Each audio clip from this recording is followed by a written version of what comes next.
Bioinfocongress IV. Associated Professor Dr. Tae Seok Moon, Systems in Synthetic Biology. Constructing Smart and Programmable Microbes to Address Global Problems. Associated Professor Tae Seok Moon is an Engineering Biology Research Consortium Council member and a Synthetic Biology Young Speaker Series Chair. Associated Professor Moon has expertise in systems and synthetic biology. He aims to solve global agricultural, environmental, manufacturing, and health problems through engineering biology. Associated Professor Moon's projects and prior research efforts have resulted in 72 publications, 125 invited talks, and 10 patents. His achievements have also been recognized with many awards, including a Langer Prize for Innovation and Entrepreneurial Excellence, a BNB Daniel I.C. Wong Award, an NSF Career Award, an ONR Young Investigator Award, a John C. Slaughter Fellowship, an ISU Foundation Award, an LG Chemical Fellowship, and the SNU President Prize. He has been an active member of the global community of researchers who work in the fields of chemical engineering and bioengineering.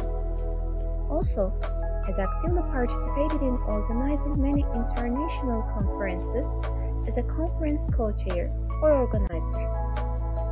Nowadays, his global leadership efforts include that one is his activity and role at EBRC as a council member to provide the vision to address national and global needs through synthetic biology, and the other is his service to SymBISS as the founding chair to provide a weekly, virtual, and multi-year forum where a global thought leader gives an opening 5-minute talk, followed by a 45-minute Rising Stars talk for more than 1,000 global audiences. Dear Associate Professor Dr. Tae Seok Moon and participants, welcome all of you to our Bioinfocongress IV event. Associate Professor Dr. Tae Seok Moon will give us a talk today on systems and synthetic biology, constructing smart and programmable microbes to address global problems. At the end of the presentation, we will have a question-answer section prepared by our team and consisting of questions from our participants. Dear Dr. Moon, welcome back. If you wish, you can start your presentation. So, can you hear me? Yes, I can hear you. Okay, can you see my slide?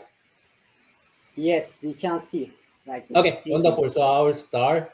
So thank you so much for the nice introduction and also invitation. It's my great honor to be here. And hello, everybody. My name is again Tae Seok Moon. I'm representing today Engineering Biology Research Consortium as a council member and Synthetic Biology Young Speaker Series as a founding chair. EBRC is a non-profit organization that provides vision to global synthetic biology community and also many government, including US White House and many funding agency. At the same time, I'm the chair of SymBIS, the seminar series. I'll probably talk about that one at the end of my talk. So thank you everybody to join today, and let's start. Let's start with my dream. My dream is engineering biology. Our ancestors dream of flying in the sky, but instead of creating birds or transforming themselves into birds, they analyze birds, design wings and propellers, and assemble them together to make airplanes. I want to take the exactly same approach. Instead of creating completely new cells, I analyze existing cells, design synthetic DNAs, and assemble them together to make engineered cell that can be used for biochemical generation, biomaterial production, and even for some medical and environmental application, including plastic, removal and some toxic chemical bioremediation. We call it synthetic biology. To solve these issues, I recently started multiple ambitious projects that have high risk and high return, and these are the summary of our current 12 projects. And if you're interested in working on this project as a postdoc or PhD student, please contact me at tsmoon7@gmail.com. So let me start with one question I asked more than 10 years ago. What if we can combine bacterial sensors, circuits, and actuators in a human-defined way? If that is possible, we can use bacteria for our goal, from creation of tumor-killing microbes all the way to toxic chemical degrading bacteria, including plastic-eating bacteria. My first topic is probiotic engineering to achieve one of these goals. I envision our future as follows. We engineer microbes that sense medically relevant signals and respond to them for diagnostic or treatment applications. One of the main challenges 10 years ago when I started my lab was lack of well-characterized application-relevant sensors. For example, we had used lab chemical inducible sensors for so-called toy system demonstrations, but we cannot use these in the human body because these sensors, including IPTG inducible sensor, this chemical might be toxic to human.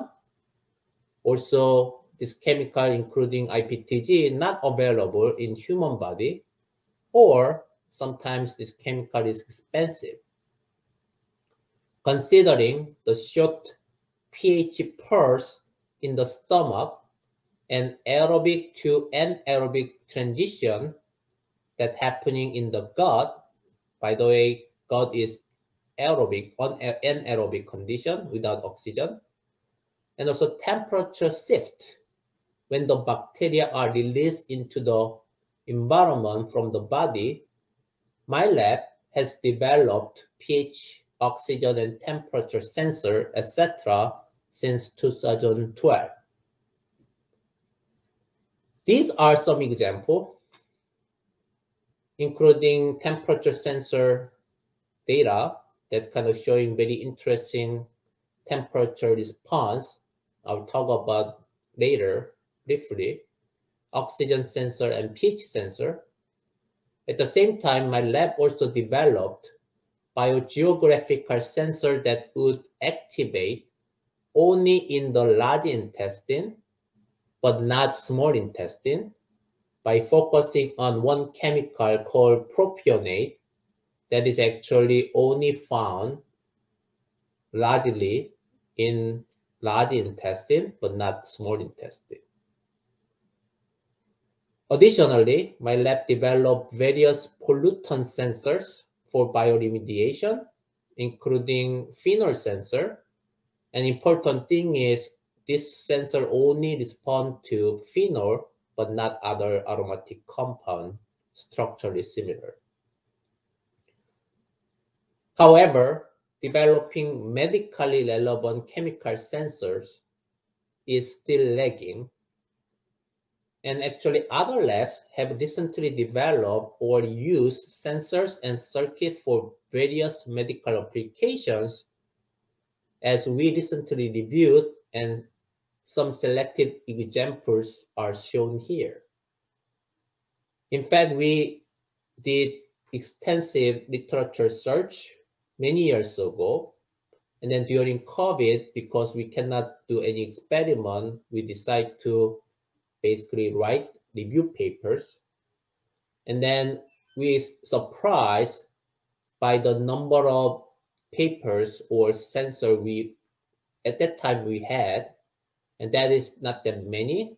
And then in fact, this table actually just summarized quite well the total number of sensor we could use at that time. So with that, limited number of sensor, we realized we need to develop new sensors.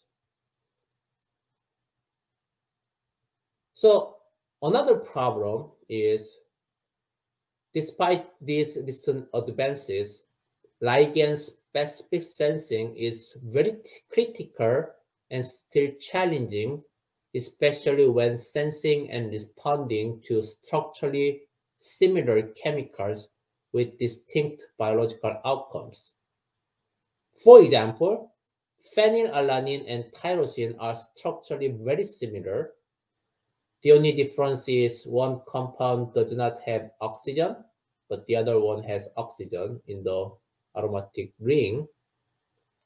The problem is these two compounds are structurally very similar, but associated with distinct disorders. Similarly, phenylethylamine and tyramine are neurochemicals found in the gut with distinct biological outcomes. If we use those kind of sensor, that will lead to misdiagnosis, and then doctor could give you the wrong drug rather than the right one. So we need to have specific sensor that only detecting one chemical but not the other. Let me introduce our neurochemical sensor that actually developed for the first time. Notably, we employ a dual knob system consisting of amine neurochemical converting enzyme and corresponding aldehyde binding transcription factor. We confirm the dual knob sensing mechanism by showing that the TIN-A enzyme is required. Interestingly, TIN-A and FIR is actually the transcription factor in this case that bind to aldehyde, that is conversion product of TIN-A enzyme. And then that FIR transcription factor bind to this aldehyde, and that binding trigger interaction between this molecule complex and the DNA, and then that interaction basically lead to GFP production, and then we can see the signal.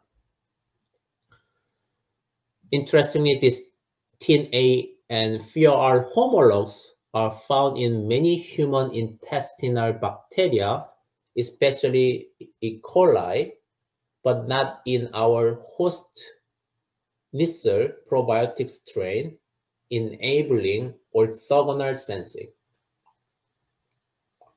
Based on this finding, we performed protein ligand docking simulation, noting that the bigger threonine residue compared to the original alanine may play a role in limiting bigger ligand access. Additionally, considering that the ligand is a non-charged aldehyde instead of charged ammonium, not too much hydrophilic but not too much hydrophobic residue would be ideal for PEA specific sensing. Therefore, we hypothesize that size and polarity of the 81 residue collaboratively dictate ligand selectivity. The important part of this slide is not the technical detail I just mentioned, but the most important thing is I was amazed by my student Matt, who approached me one day actually during the COVID. At that time, we are struggling to develop specific sensor because our sensor, I just introduced earlier, that kind of using enzyme and then transcription factor, this duo together. But unfortunately, this sensor respond to all 4 chemical we tested, in this case, DA, PEA, TIRA, and tryptar. All of that basically giving some signal. The key problem was how to make this sensor specific enough to only one chemical, but that didn't work. Even when we screen randomly mutated library, and total size was more than 10 to the 7 different mutant, and we screen using some growth-based screening method, but multiple try for more than 2 years, and that didn't work. And then one day, Matt approached me saying, "Professor, I wanted to learn some computational algorithm, including AlphaFold or Rosetta. And at the time, I just need to do anything available." And then I just said, "Please go ahead." And then several weeks later, he said to me, "I know how to use those Rosetta program." And then he said, "Let me try what kind of amino acid residue we need to target." And then to me, that's fantastic. So I just said, "Please go ahead. Looking forward to your result." And then, several weeks later again, he identified total, I believe, 5 residue. And then we basically changed all 5 residue to original amino acid to all 20 amino acid. And then we basically tested total 100 different mutant.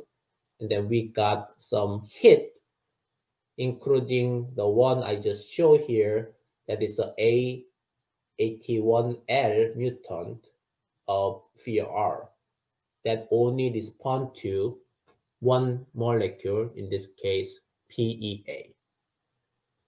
So that one is actually, published, I think last year in Cell System, and we are very excited to see this paper. And then I also appreciate Matt's effort.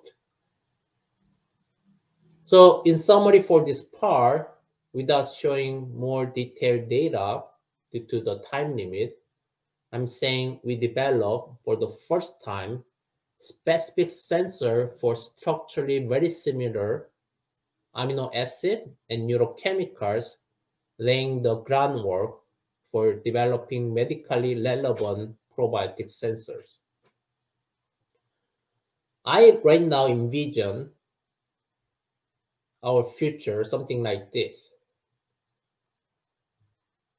We have many patients in the world that kind of suffer from many different diseases, and one of the disease is actually some neurochemical related disease.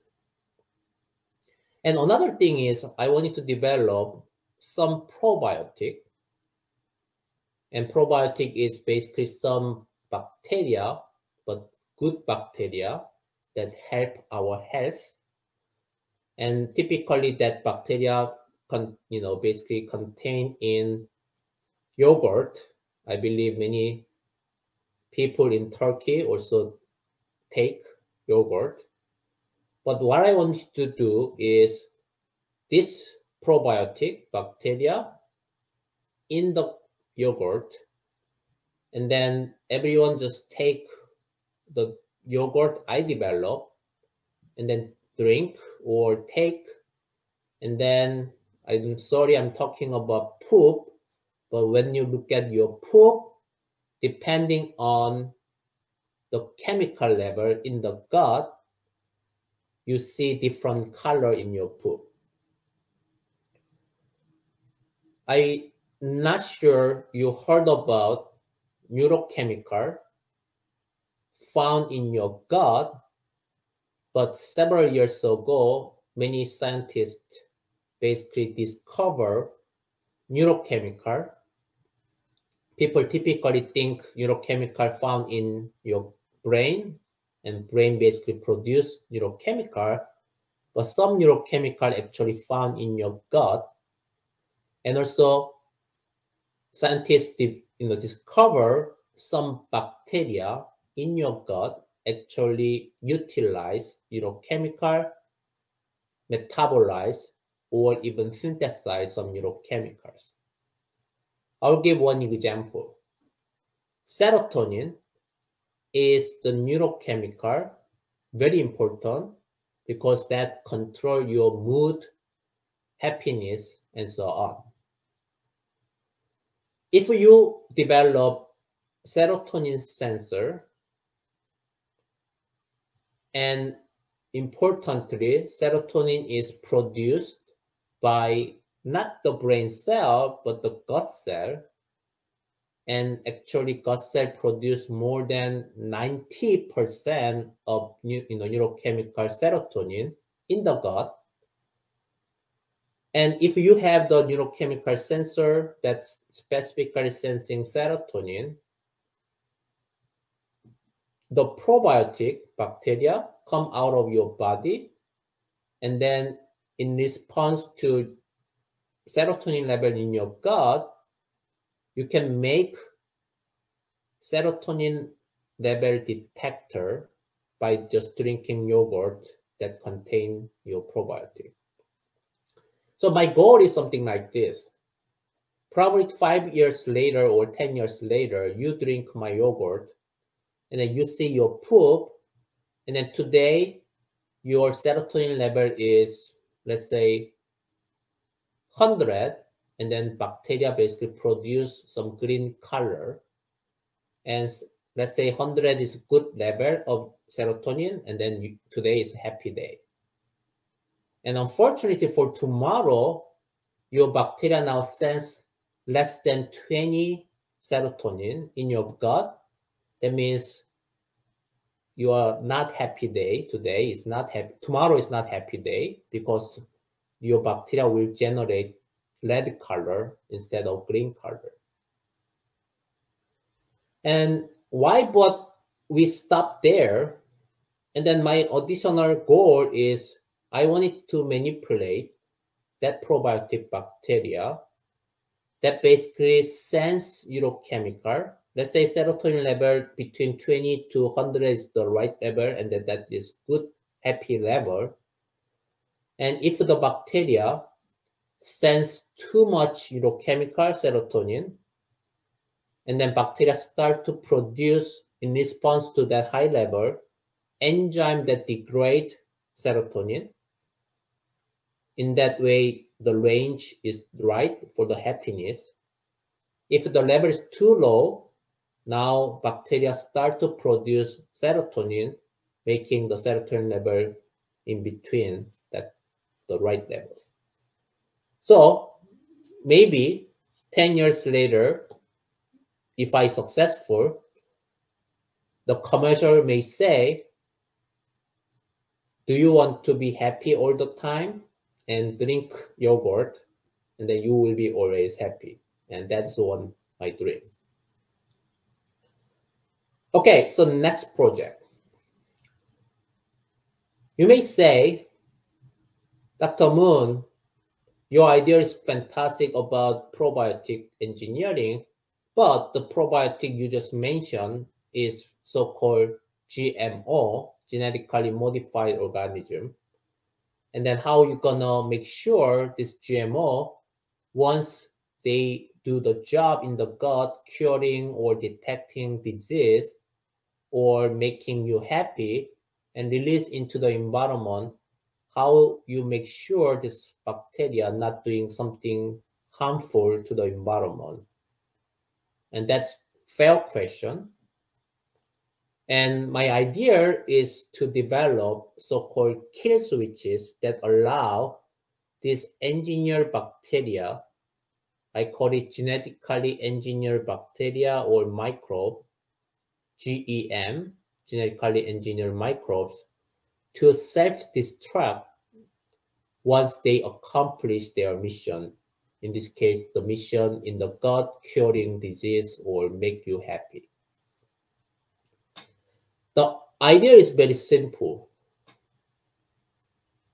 The bacteria do whatever mission I just described earlier. And once the bacteria come out of your body, bacteria start to produce some toxic molecule or cleave the DNA. In that way, outside the environment, outside the gut, the bacteria start to die. And this is so-called kill switch. So in one sentence, once mission is accomplished, then they self-destruct for biocontainment. So rather than kind of talk about entire technical detail, we basically use CRISPR system. And I believe you heard about CRISPR system from many years of research. And basically CRISPR is molecular scissor that cleave DNA. And in our case, in contrast to other people basically using this scissor to counter-select after genome engineering, but we actually use this scissor to cleave genome and then kill bacteria. How that works? In many bacteria, CRISPR system actually working, but this CRISPR system, once they cleave the genome of DNA, bacteria typically do not have non-homologous end joining mechanism. That means there's no way to stitching that together if they don't have any homologous DNA you add. But we do not add any DNA homologous to that cleaved region, and cut means bacteria basically die. But as you can imagine, no one wants to die and no bacteria want to die. So I basically showing you the data set in this slide, and I will explain one by one by focusing on the middle figure. The middle figure, the first two bar is basically from control, that basically you can say there is no kill switch. And gray is the no induction, and red is the induction. In this no kill switch control, y-axis is the number of cells, you can say that way, and the level is basically stay the same, 10 to the 8 cell per milliliter. That means control basically do not kill themselves. The rest of the columns basically show uninduced level is around 10 to the 8 cell per ml. But once that kill switch is induced, the level drop all the way to 10 to the 4 cell per ml. And that's a lot of killing. However, US NIH guideline is basically you should have efficiency such that if you start with the 10 to the 8 cell at the beginning, the final number of cells should be only 1 or lower number. And then that means in our case, we didn't meet the criteria NIH actually imposed. As I said, no bacteria want to die and then bacteria, if they somehow mutate our kill switch, in this case, mostly by deletion of our kill switch machinery, for example, Cas9 gene, bacteria basically survive. And then even if you kill almost all bacteria, if only one bacteria survive, this one bacteria become two become four, and then they basically dominate entire population. So this is a very interesting but very challenging problem, because bacteria wanted to survive, but I want them to die.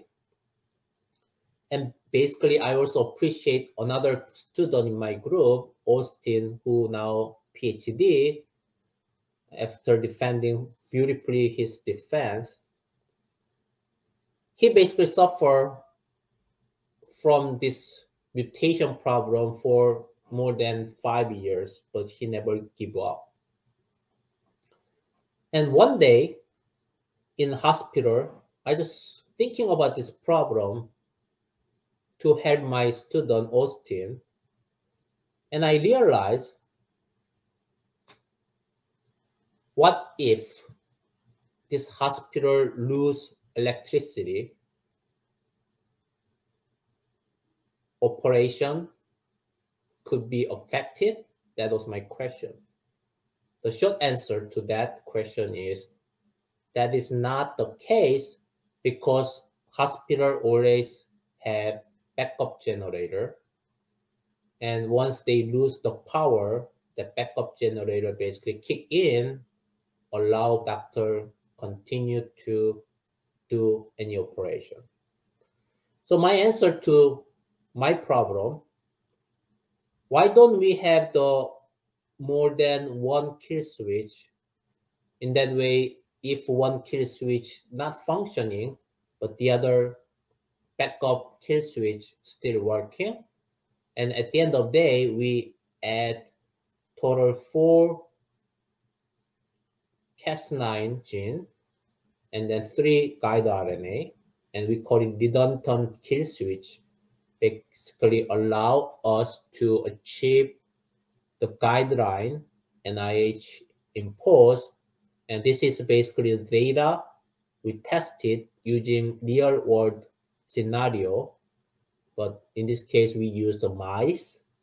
So basically we feed our probiotic, and then mice basically take this probiotic, and then green and gray is basically showing control total number of probiotic. The number doesn't decrease, but once we have the kill switch, that's a red case, red dot, we now see complete elimination after 48 hours, and then there's no survivor in this case.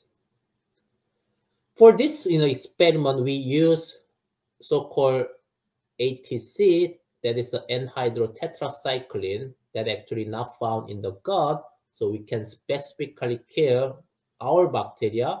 If our bacteria do something wrong in the gut or become pathogen, we want to only target this bacteria, somehow become bad guy, and then we just need to add the ATC, and then we can kill this bad bacteria, or become bad, the bacteria become bad bacteria, and we can kill those things.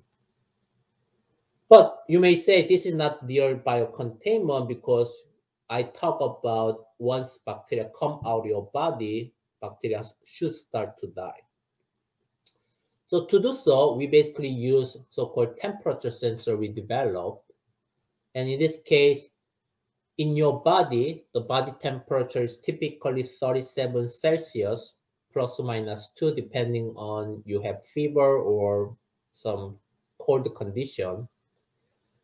But outside condition is typically lower than 30 degree, even hot summer, but at least at night in Africa or some hot weather country, at night the temperature sometimes go down below 30 or around 30. And then my kill switch now depend on temperature. So bacteria inside your gut, bacteria still do not activate the kill switch. But once bacteria come out of your body, bacteria start to generate the killing agent molecule, Cas9 system, and then start to kill. And then we demonstrate using the same mouse model. And then we basically demonstrate there is no survivor after we treated this bacteria outside condition, that is the temperature at 30 Celsius. So where we are going with this one? So this paper actually published in Nature Communication, and now we wanted to test the same kill switch concept in other bacteria, including some photosynthetic bacteria. And you can think, you may hear about algae bloom that destroy the environment. What we can do is we can use some specific chemical, and if my photosynthetic bacteria which designed to generate biofuel in the open pond, but we can basically control if they become too many cells in the outside open pond that destroy the ecosystem. But in that case, we can add this specific chemical, only kill this increased number of cell in the open pond by using this kill switch concept. We can use the same concept to engineer bacteria that eat plastic in the environment. That is my last topic of today. But once this bacteria eating all the plastic, they also need to die because that is engineered GEM, genetically engineered microbes. And then to kill those bacteria after they completely consume all the microplastic in the environment, kill switch will be triggered and then they will die. And then we are finishing up that project, and then we are, hope to, publish some paper in the future. The same thing if the bacteria clean up toxic chemical in the environment, and then bacteria start to die, then that is kind of our future goal I wanted to implement. So where we are going with this kind of kill switch concept, and also other concept we currently working on. And after 10 years of idea fermentation, I finally published one paper in Trend in Biotechnology. And then now I see soil or entire planet as a huge bioreactor to capture carbon dioxide, of course, by photosynthetic organism. At the same time, provide some nutrient, including fixed nitrogen. In that way, in developing country, they don't have much nitrogen fertilizer that kind of decrease crop yield, but you could rely on this nitrogen fixing bacteria that provide nitrogen source, in that way increase crop yield. At the same time, my bacteria, I will talk about in a minute, that bacteria basically clean up, including plastic waste, and then kill themselves after they clean up. And that is basically, I call it bioremediation application. At the same time, if this bacteria, after eating plastic, if they generate some chemical or materials with higher value, you can also make some chemical that originally coming from petroleum, and then we could say sustainable production. So this is my big vision, or crazy, ambitious vision. And this is basically my effort next 20 years. To make this ambitious dream come true, we demonstrated in recent paper in PNAS the potential of our machine learning-based computational program to design guide RNA, that's CRISPR system guide RNA, and to use it for in situ microbiota engineering. The essence is basically something like that. I introduced the concept of kill switch, but now we expand the concept entire microbiota, that's the community of bacteria in the real environment. For example, in the soil, there are some pathogen. I wanted to target that pathogen, but if you add some chemical or antibiotics, all the bacteria will die, almost all bacteria will die. But if we use our kill switch concept and then specifically targeting only pathogen, now we can kill only one bacterium in the environment. And actually we demonstrate using our new targeting weapon, and so using 4 different member community, and then we specifically kill one bacterium. At the same time, we could also target other bacteria except one. In that way, we could easily isolate some useful beneficial bacterium out of multiple community of bacteria. So this is probably very useful in the future, and I'm excited to see more application out of this program. And one another thing I want to mention before I briefly mention about my plastic project. Each molecular biology lab or biology lab generate lots of clone or plasmid that contain antibiotic resistant gene.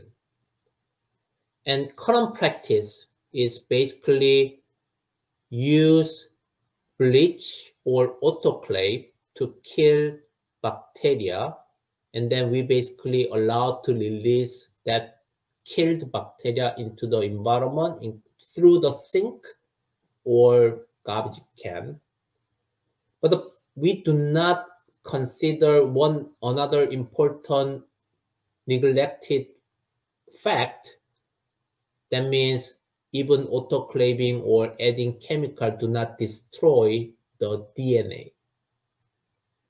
The problem is plasmid contain this antibiotic resistant gene, and if that is released into the environment, this gene could be transferred to another bacteria, generating antibiotic resistant super bacteria that cause a lot of problem.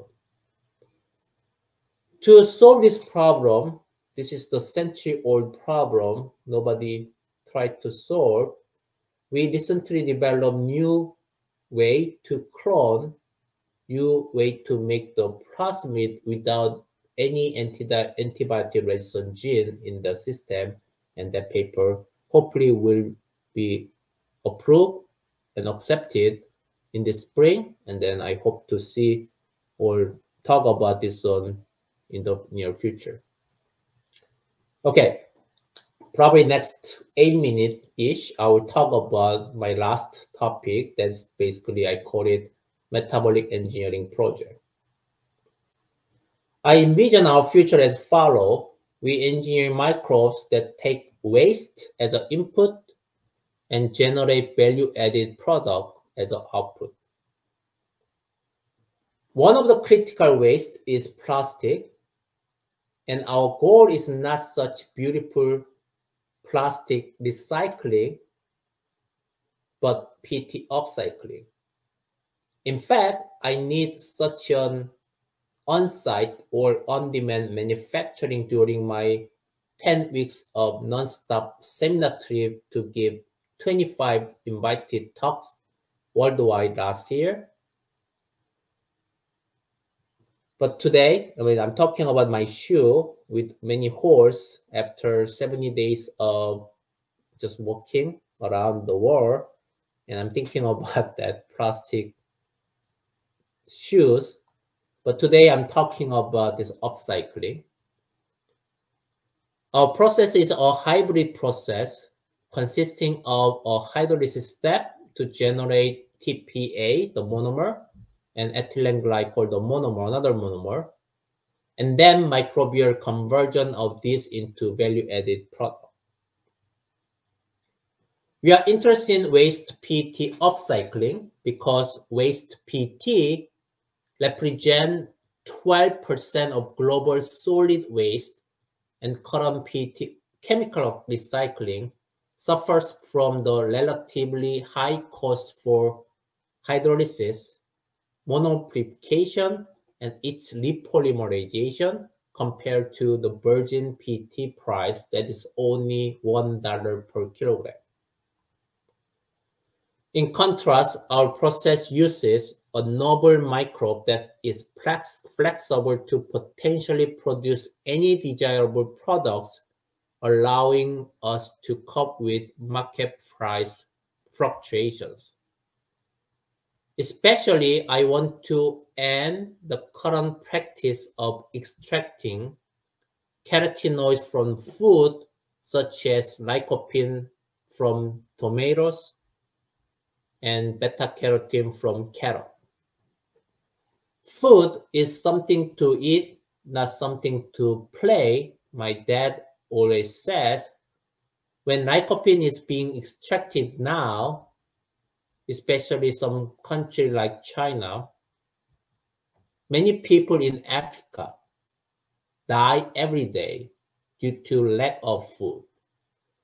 So my dream is basically to end this practice by providing cheap processes to solve food inequality, at the same time to solve global plastic waste problem.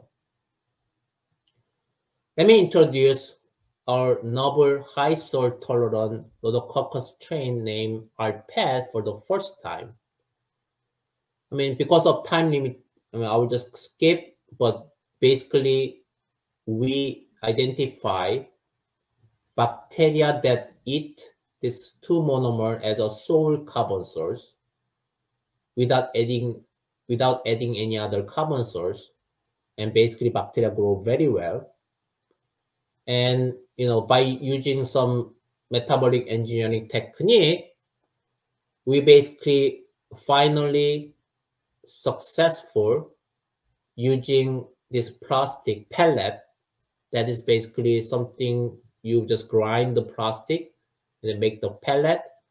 And then our developed process basically achieve 1 milligram per liter lycopene production using PT as a sole carbon source.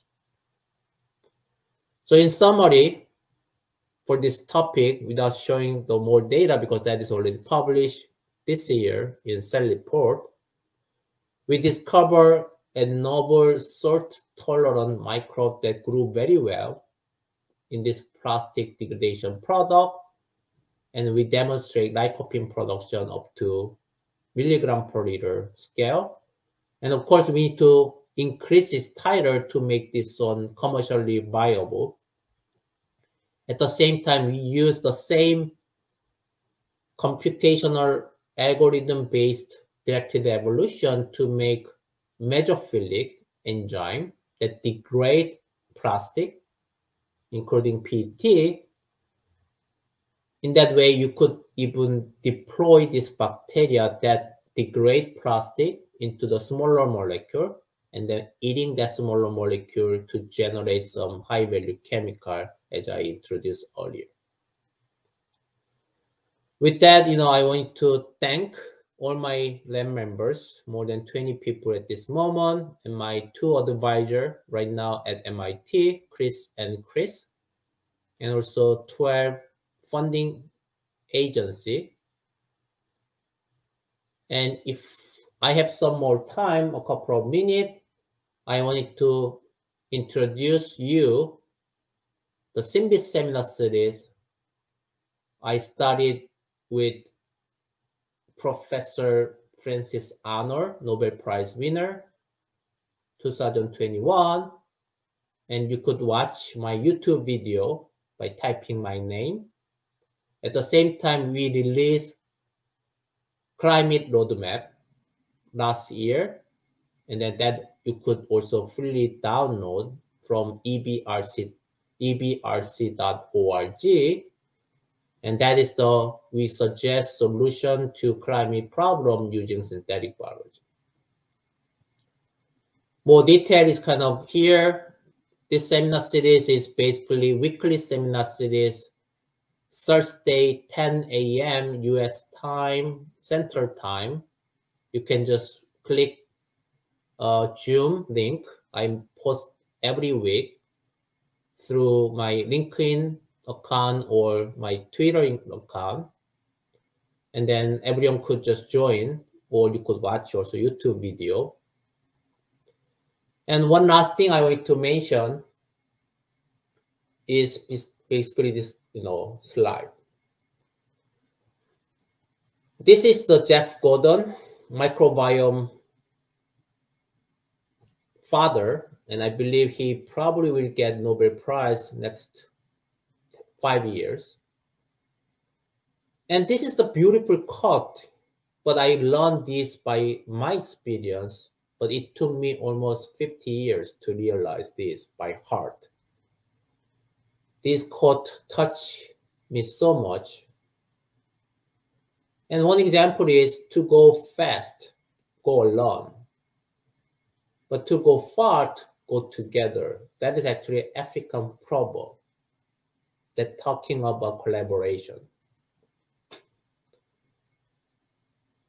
In the last 3 years, because of COVID or something else, we have many problems, but we do not share.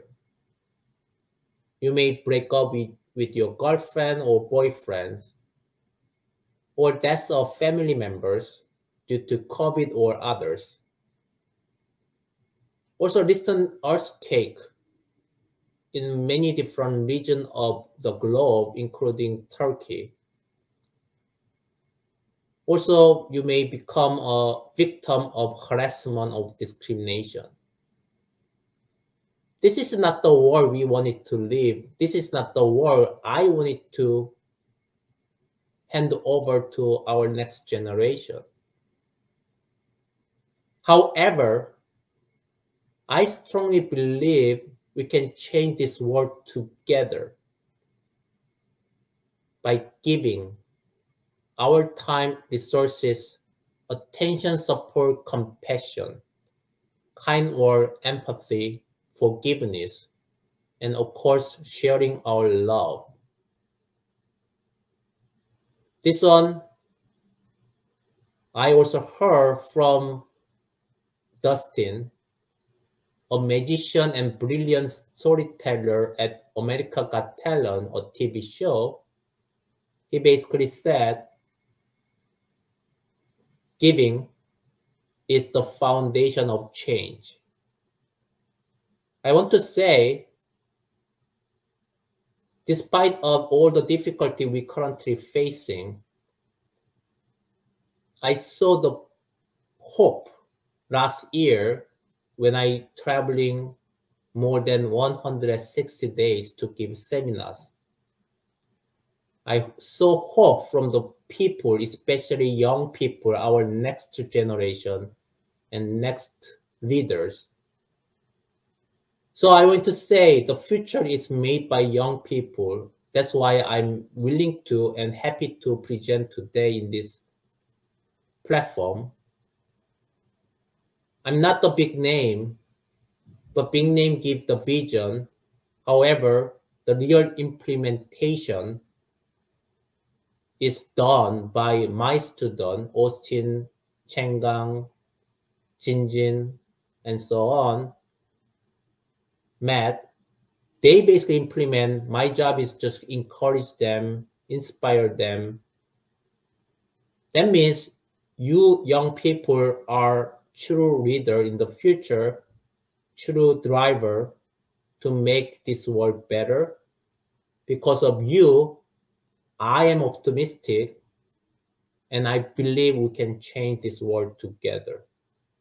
So if you have some trouble, I just mentioned earlier, never give up and dream high. Nothing is impossible.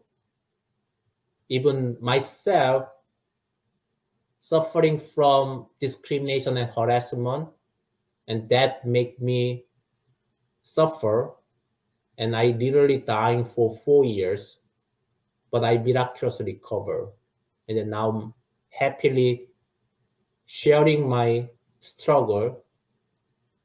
And if I inspire you in somehow, my life will be fulfilled, and that's one thing I want to mention. Because of time, I just want also probably the one last thing I want to mention. Professor Bob Langer at MIT is the most famous or productive engineer in history. However, he was not accepted by the community when he started his professor position. But he never gave up, and now his technology licensed to more than 300 pharmaceutical companies. He filed more than 1,200 patents, and his paper cited more than almost 400,000 times because he never gave up and he tried to achieve his goal, and he became my role model when I start my PhD program at MIT. And you will be the next Bob Langer. So I want to say that one more time. And with that, I want to thank you for your attention. And I'm just showing this on because I'm forming a company, Moonshot Bio, and I'm happy to answer any question you may have. And thank you so much. And I'm ready to take any question. Thank you very much, Dr. Moon, for very informative speech and your researches, also opinions for the nature and humanity. I would like to start for the first question is, a multidisciplinary approach combining synthetic and systems biology to study microbial community dynamics open up new possibilities. How can methods be improved to collect higher resolution temporal microbial data sets? That is very, very great question. So, I mean, the short answer is we need to collaborate, because one person cannot solve any problem right now. The global problem is too complicated. So me is only bioengineer. I need to team up with soil expert, for example, if I wanted to solve the problem I lay out, because I do not understand how soil working. Also, I want to, collaborate with some people like sequencing of entire, soil microbiota. And then from that data, I run. Also, I sometimes need some mathematic genius, because sometimes we need to do some modeling. So that's my short answer. I mean, I can give more, but I guess, you may have more questions, so I need to just say it that way. Okay, thank you. One question from YouTube. Is there any limitation of microbial biosensors to health-related applications? There are many limitations and challenges you should solve the problem. So one limitation would be you have the biosensor, and then the way I kind of see is the probiotic kind of as the biosensor. But as you can imagine, probiotic should respond to that signal quickly enough to generate right signal, because your gut environment is very complex, dynamic, food coming in, go away, and then you should have the right response within reasonable time. And also you need to consider biocontainment. I already demonstrated, because people will be freaked out because that is GMO, and then you don't want GMO released into the environment. So there are multiple different, that's an excellent question. Thank you very much for your response. Other question is, how feasible is it currently to assess transcriptional and metabolic changes at species resolution in a microbial community? So that is another great question. Yeah, so that is a very, very good question. So currently, many people try to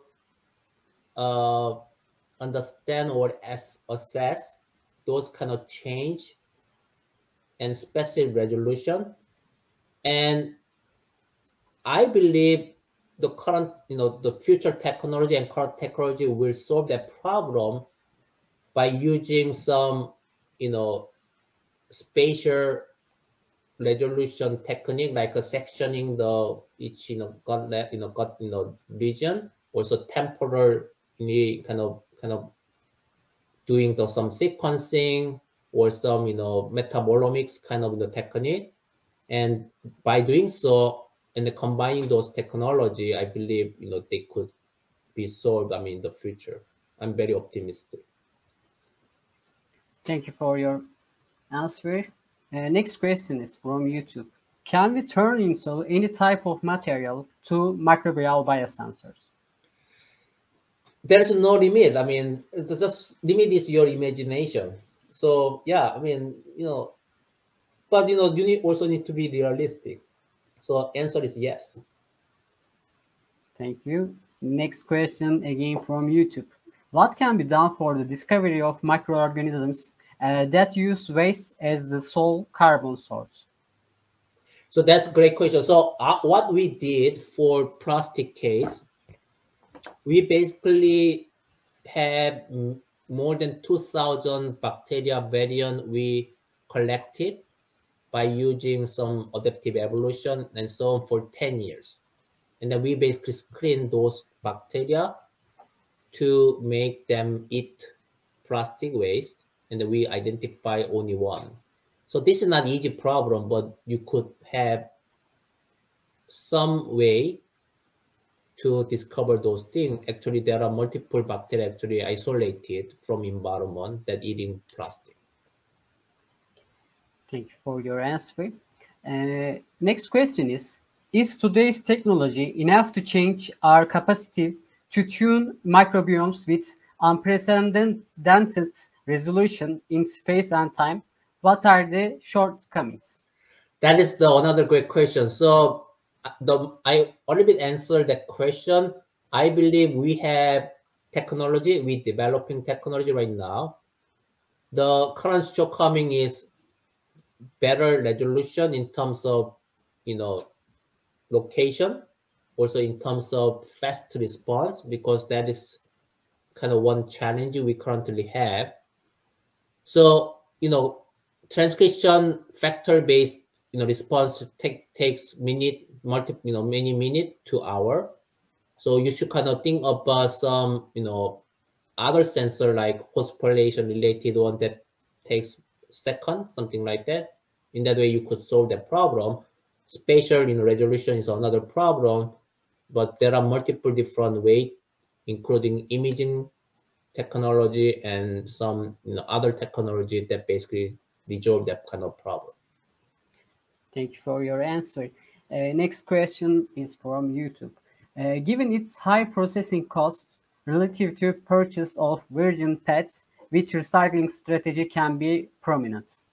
That is another great question. This is $1 billion question. If you know the answer, let me know, because I want to make the technology commercialized. As I said, probably I didn't mention that one. So current virgin PET price is around $1 per kilogram. And many companies try to make plastic out of the plastic. So one example is the French company. They did fantastic job making PET out of the PET waste. But the problem is when I calculate the cost of processing, that roughly costs $2 per kilogram, and that doesn't make any sense economically. But of course, environmentally, that's a very important task, and they did great job. That's why I chose lycopene or carotenoid, because the price is up to $7,500 per kilogram. That is the more than 1,000-fold increase in price. So that's my reason intentionally choose that one. But our title is currently milligram per liter. But we need to improve. But lycopene, many decades of research improving 1,000-fold can be done. So I'm very optimistic, and my student and post are working every day to improve that title. Thank you for your answer. Next question is, how far has it come in transforming commercial PET into high-value chemicals? So as I said, I want that happen tomorrow, but not tomorrow. That's not possible. I would say if we achieve gram per liter scale production, in terms of my lycopene, I believe we could consider commercialization, and I believe that will happen within 5 years. And then after that, I may retire and buy mansion in Hawaii, and then I enjoy my life by drinking cocktail, seeing sunset in Hawaii Island. We hope it. Sure, we all hope, yes. Next question is from YouTube again. In your study, how did you ensure the stability of engineered and wild-type probiotics population prior to kill switch induction? That's a great question. So, interestingly, our kill switch is tightly controlled by using a very tightly controlled promoter, and also we use the so-called degradation tag, the protein, and then we actually screen more than several hundred of mutants, and then among that we just chose very tightly controlled kill switch. And then but still we need to think about mutation. So after we achieve that goal in terms of stability,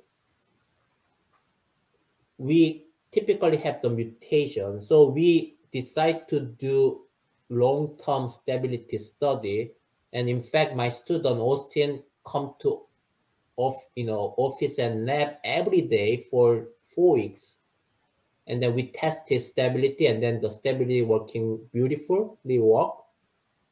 And then after 4 weeks, he tired, and he just contact me saying, "Oh, professor, I want to just take off." And then I didn't realize at that time he already done 4 weeks of experiment, because typically in the probiotic, they only stay in the gut roughly several days, but he already done 4 weeks of experiment. So I said, "Oh, you should take off. I mean, you need to take a break." And I didn't know, and then we have enough. But if you're thinking about stability in the real environment after bacteria eating all the plastic, you should have probably more than several weeks, because we don't know how many days it takes to consume all the plastic in the environment. But right now, we tested 4 weeks, but we could test more. Thank you very much for your answer. Next question is again from YouTube. How can be used C. testosterone and other non-model species for biological upcycling or remediation of recalcitrant aromatic compounds? Does their cellular physiology known? So the specific organism you mentioned, I believe there is one paper published and then you could just read that paper. So that organism basically consumes some aromatic compound. And then Rhodococcus, I worked on more than 10 years. They also very, very tolerant to that toxic chemical, but still, you know, you need to kind of engineer. Actually, we use the adaptive evolution to make those bacteria tolerate and utilize more. So there are multiple different ways, but you know, probably the most feasible way is using the adaptive evolution.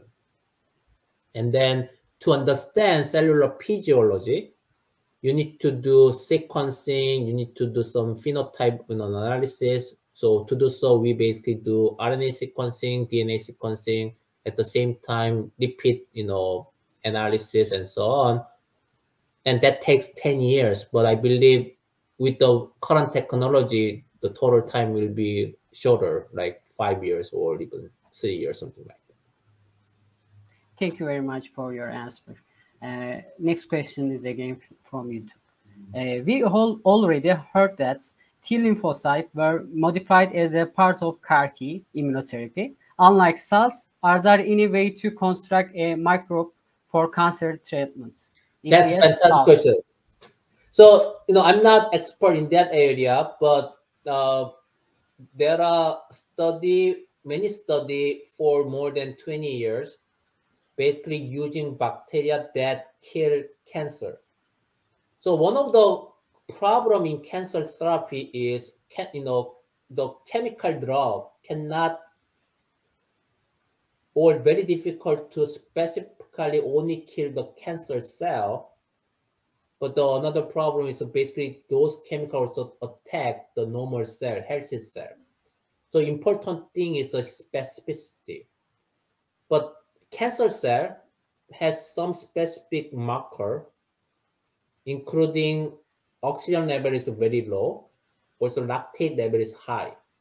So people actually use some sensor that detect low oxygen or high lactate, and then use a bacteria, and bacteria basically gather around only cancer cell, and then inject some toxin, and then kill the cancer cell, and that is actually demonstrated multiple times in the literature. So that's possible. Yes. Next question is there any synthetic biology approaches for antibiotic resistance microbes or bacteria? So there are also multiple, example. So, multiple antibiotic resistant bacteria is a huge problem in society. And that's why, many pharmaceutical companies, stop developing antibiotics.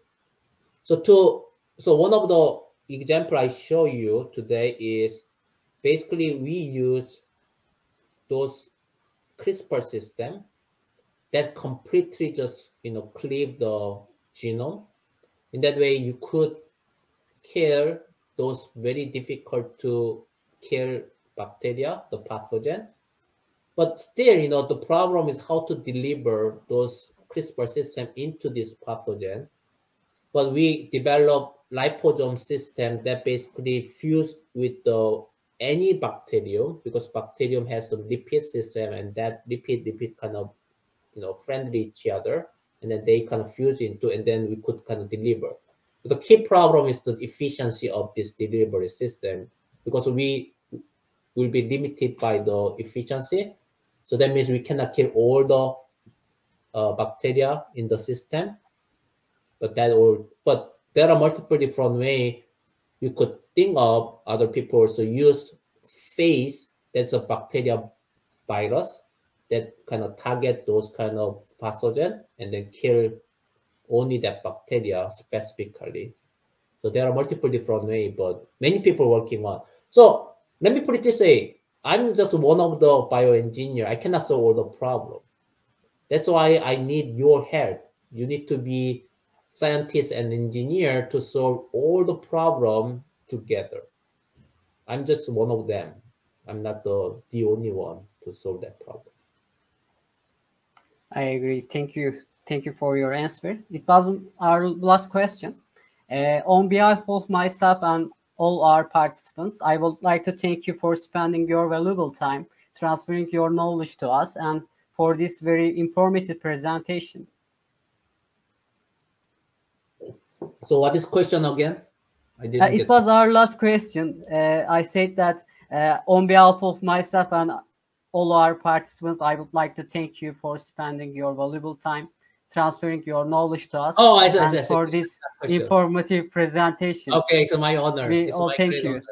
Yeah, it's my great honor to be here. And again, you know, I have the one daughter, and I want to make this world, you know, better place for my daughter. At the same time, all of us. And because, as I said earlier, we suffer a lot, especially last 3 years. And also, I believe many people in Turkey suffer a lot. But I see hope because we have younger generation, and younger generation are always passionate to solve all the global problem. And then you will make our future better. And then I live my old age period thanks to you.